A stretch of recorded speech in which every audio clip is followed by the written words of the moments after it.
life there is out there to embrace. Absolutely. Thanks, Ashi. Yeah, I For had me, a very similar. This is Deborah. Sorry. Can I go ahead? Yes, Please. Varun, absolutely. Go ahead. Okay. No, actually, I was exactly gonna say what Ashi mentioned. I mean, I picked on the strand of, going to the fair and the biker angle.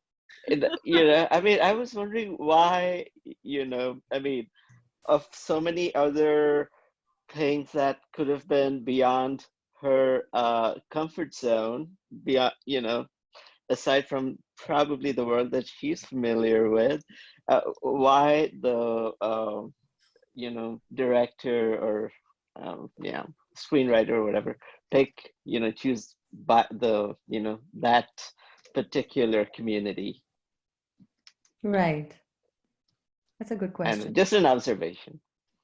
Yeah, absolutely. Absolutely. All right. Should we move on to the next short? Yeah. All right. Yeah. Unless somebody else Timekeeper. has. Yeah. Ani, did you have to say anything about the timekeeper? Let's hear from the audience first. Let's hear from. Let's call out some names and see if. Okay, I want to say something about the timekeeper. I thought it was just lovely. It's like one of those true slice of life. You get a quick short window into the life of a old man who's so passionate about what he does, and he's so also sincere and such integrity in his work, and it's so simple and so short, and before you know it, it's over. The moment he stops reading the letter, it's done. So that's it. You realize he worked all his life, and that postcard was probably all he had as appreciation. Correct. So many years of work, but I just thought it was just very endearing, very lovely. When I was watching it, I just kept thinking about the animated movie we watched back in April, and where they had the man who had Bombay Rose. Yes, right. I just kept thinking about I wanted to get those guys together so that they could kind of commune together and talk together. I also wish they would have shown us that blue clock that was in front of his house. Like I wanted the film to end there. So that would have been good. That would have been a good, yeah. Anyone else on the timekeeper? Yeah, I wanted to say, this is Harshada, I'm Trips's friend. Hi, Trips. So I'm from Pune. So I think that kind of, it kind of related to me, the small shops that are in the lanes and in the streets of Pune. And also, I think in this world of, digital everything, this man who's trying to, keep that, the passion for, the analog clocks, or, just keeping up with his passion. So I thought that was pretty, very touching to the heart to, see that. Well, have you seen the big blue clock? No, I have not. You have to go back. Okay. Hi, Harshit. Thanks for joining. I wonder where the big blue clock is in Pune. I don't even. Oh, okay. So where is it? Where is it, Trips? I have absolutely no idea. I don't know. Is it the one which is the weather place? I'm not sure. We need to Google it. I don't know. Yeah, we'll need to find out. But that's a good observation. I think you guys should write to the filmmaker and ask him. Say, we're all from Pune. We want to know where the big blue clock is so we can go visit. Yeah, we'll find that out, Harshit. Yes. I don't know about the blue clock, but the house I grew up, we had an analog clock, which I remember the most fascinating thing about that was to wind it, to have that special key, and my father used to do that. And one of my first memories of my father is that him reaching up, and he looked so tall. I remember him as being really, really tall, winding the clock. He wasn't that tall. He was actually pretty average height. It's all a matter of perspective. It is. Yeah. Hi, this is Shivada here. I just wanted to share that I have a grandfather clock. My father does wind it every Sunday. But more importantly, Pune is a sister city to Austin, so we should probably get a trip done specifically and include the blue clock as part of that trip. That would be really fun. I'm glad you brought up grandfather clocks though, because that's what popped into my head when I was watching it. That was just the image that I had was, and you know, them lasting forever and getting handed down from generation to generation. Yeah, I remember we had a clock at home. I don't know, we probably had it for over 25 years, maybe. Then after a certain point, there used to be this where it shows the date. I think the date and the day, and then that keeps changing. At one point, that motor completely went. I don't know what happened. It broke, and then my dad was like, "I'm not going to give up on this clock." I don't know from where he got it, so he decided to put my brother and my pictures there. So that's what he did with that clock. He said, "See, I made a new clock out of this."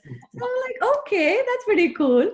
So at that point, I didn't think it was cool. I was screaming at my dad. But now when I think about it, I thought it was pretty cool what he did with it. Shweta, I think he was trying to rediscover himself like the woman in the first in Forbidden Tikka Masala and saying, I've spent my life raising these children. It's time for myself now. Let me remind them of the time I've spent with them. I think too, he was kind of such a serious man, or at least seemed to be to me.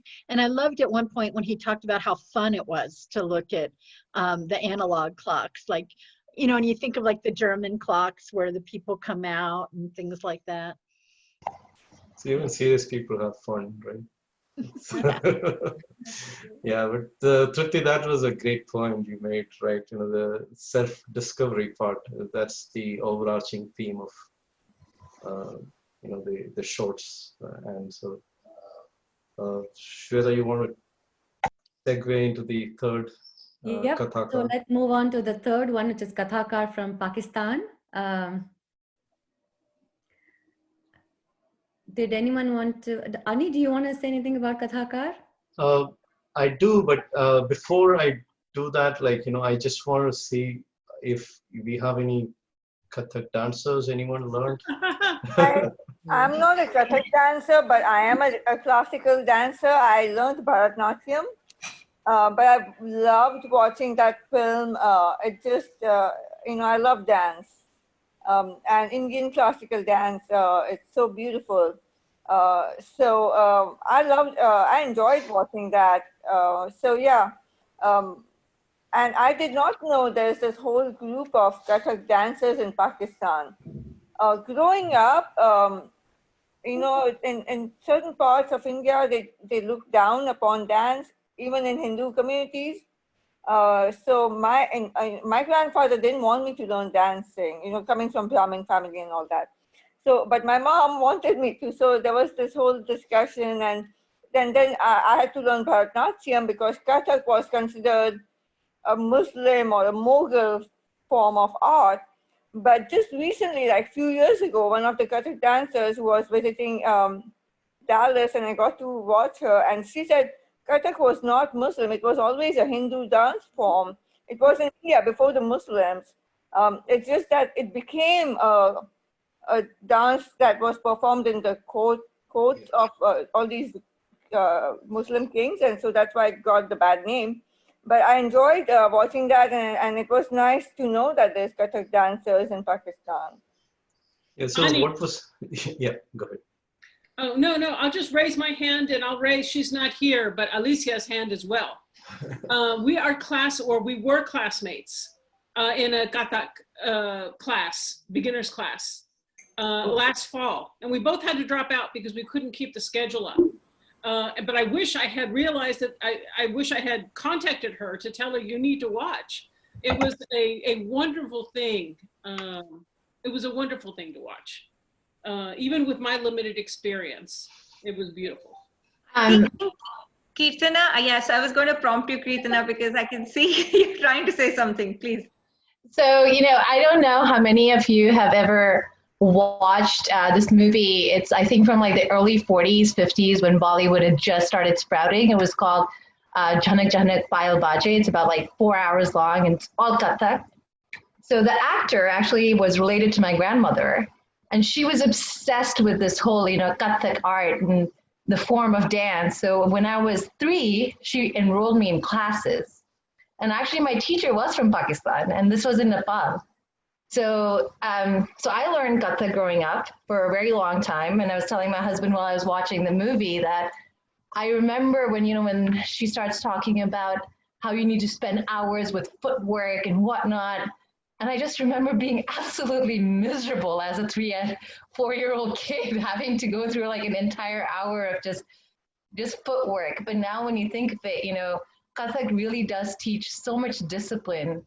And the nice thing is, if you now look at Instagram, there are a bunch of these Kathakalis and Kathak artists that are coming out that are fusing music from the East and the West, and they're creating these beautiful dance forms. So I think it's kind of pretty amazing. I have a lot of Bharatanatyam friends, dance friends, and they find Kathak very difficult. I can't, for the love of God, even try to do the Bharatanatyam steps because it's just way too much. It's so difficult for me, but it does teach you a lot of like great discipline for sure. And I just wanted to like share that little tidbit. That's great, Kirtana. So one thing which I was surprised is the number of male dancers, and I didn't know that there were so many Kathak male dancers. And Kirtana, you just mentioned about Kathakali. One surprising aspect of Kathakali is that Kathakali was traditionally done only by men, and no female Kathakali artists till recently. Now there are troops of women-only Kathakali artists, but this was really surprising to see so many men and some starting really late, like in the 40s, and picking up Kathak. That was surprising. Remember, Pandit Birju Maharaj had come to Austin many years ago. My older daughter Maya was very young.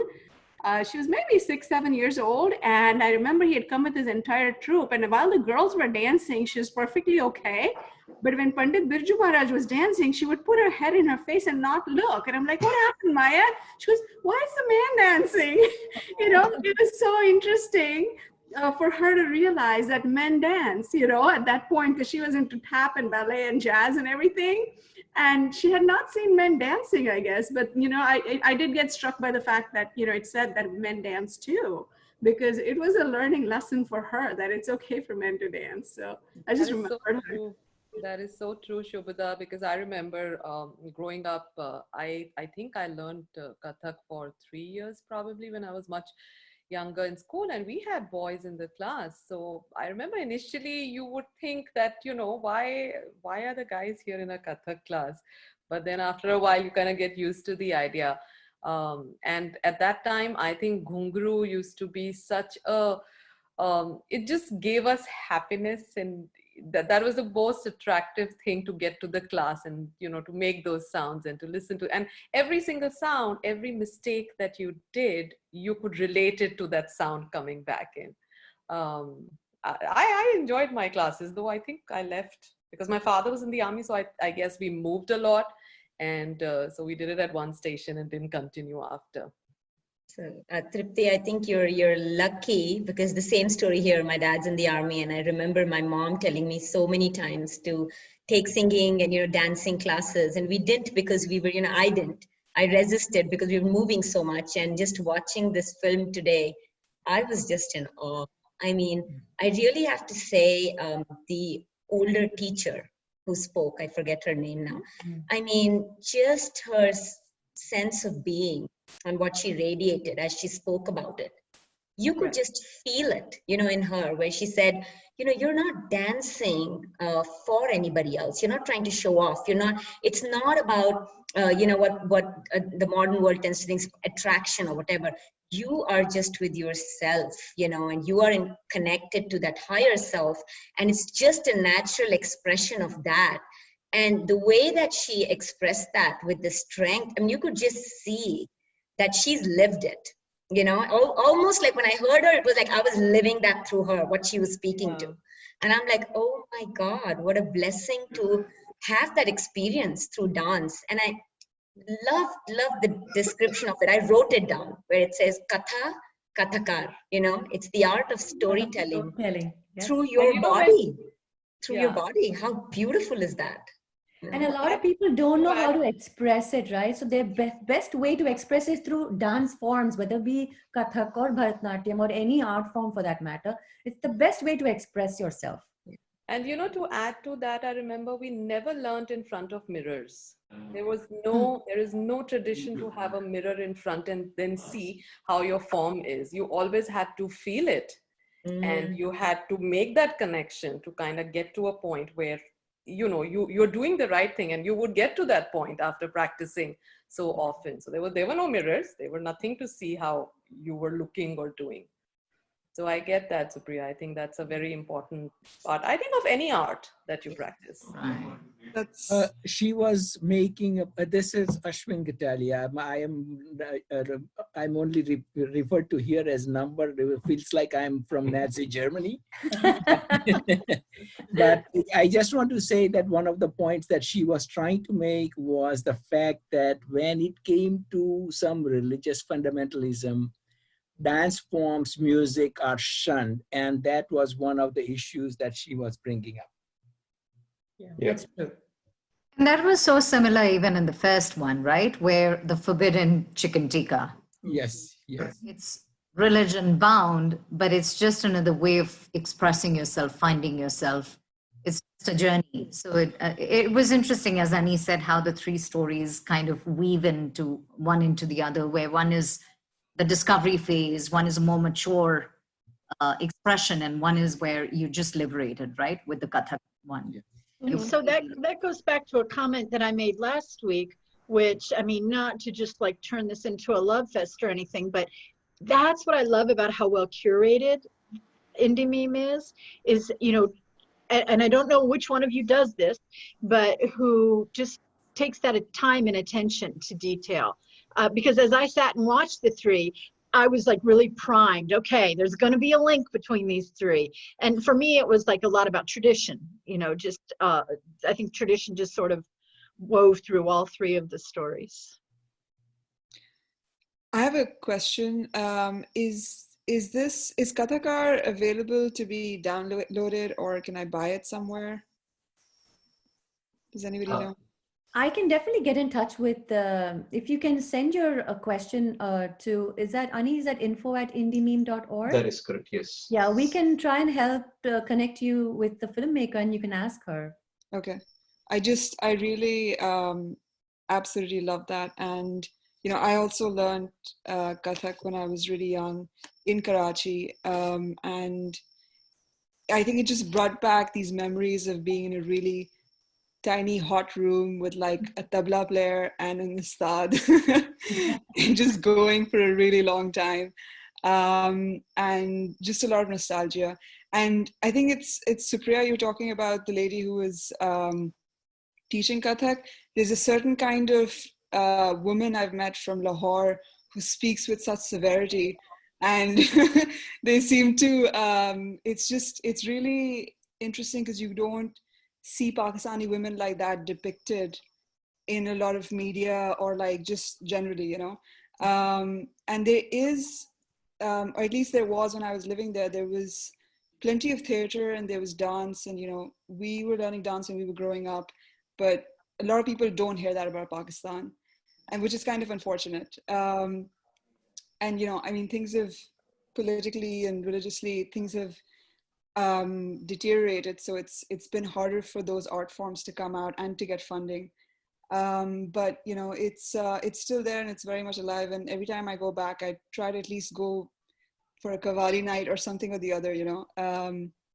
So yeah, so I would love to get my hands on that film. Absolutely. Thanks for sharing that. And I just want to say that that's a very, very, that was also kind of a theme. I don't know if you caught last week's film from Afghanistan. We had The Orphanage, you know, which is about a lot of life which isn't always depicted in mainstream, and therefore our perception of an area becomes what we see in the mainstream. So, you know, films like this are amazing. Yes, to start with, when the film started, husband didn't realize it was set in Pakistan until I told him it was, So, which is, you just assume that, are you kidding? Really? They're all dancing and there are men dancing, and this seems fantastic. And this is also a reality. Yeah.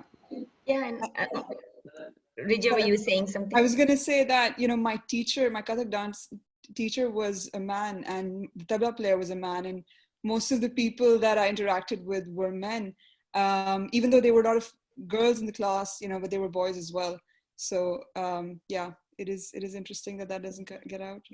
Sorry. And to what you were speaking to about seeing those kind of women, I was also looking at last week we played also Auntie Sudha, Auntie Radha, right? So that's another thing, right? There's this older, the crone wisdom, which I call the wisdom of the older women, and that's hardly showcased or recorded and shown in the world. Right. We always look at everything that's in the youth, like the young force and everything, and she really reminded me of my grandmother, because the way that she was speaking to is exactly, my grandmother would be in the kitchen, doing her cooking with her cotton sari, doing all that. But when you sat with her and you spoke to her and shared your day with her, she had that, that would show up, that strength every time I would share a problem with her. And this woman in the film had exactly that. So it was there, and I'm so glad these movies are showcasing, a different picture of seniors, than what we tend to think of, otherwise. So thank you for sharing that, Rija. Yeah, I think we've covered all three movies, and does anyone have any more insights into this picture, into this movies,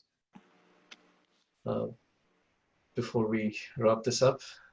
I thought it was all about art. In the first one, I thought it was art of cooking, where she is experimenting with all the different, recipes.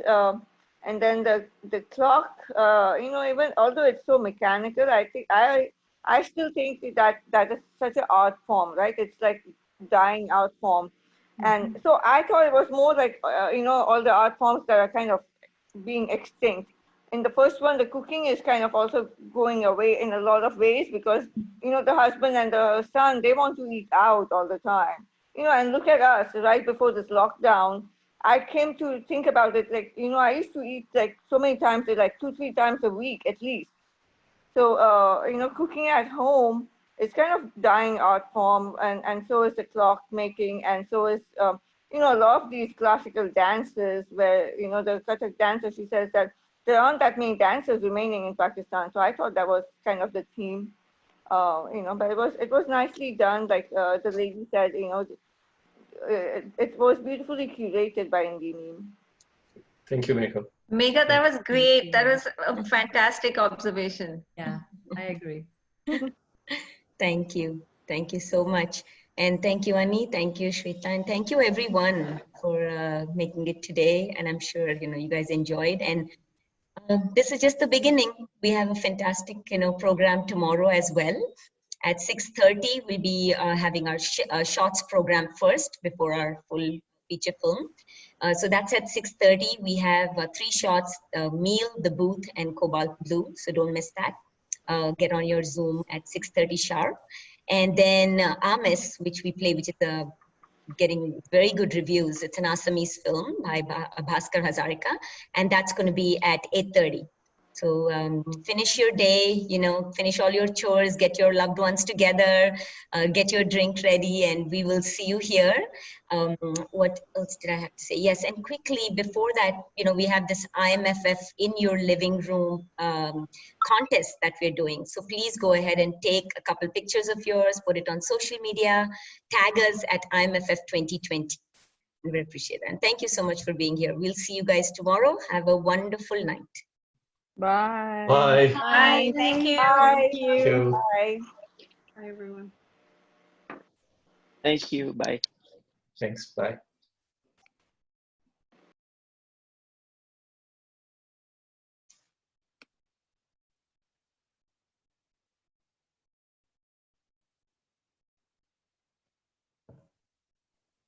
All right. I think pretty much everyone has left. So we can close this call.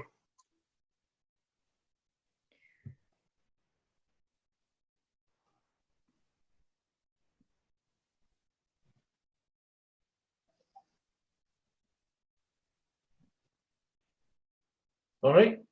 I'm closing this call. Thank you. See you tomorrow. All right. Good Bye. night. Bye. Bye. Bye.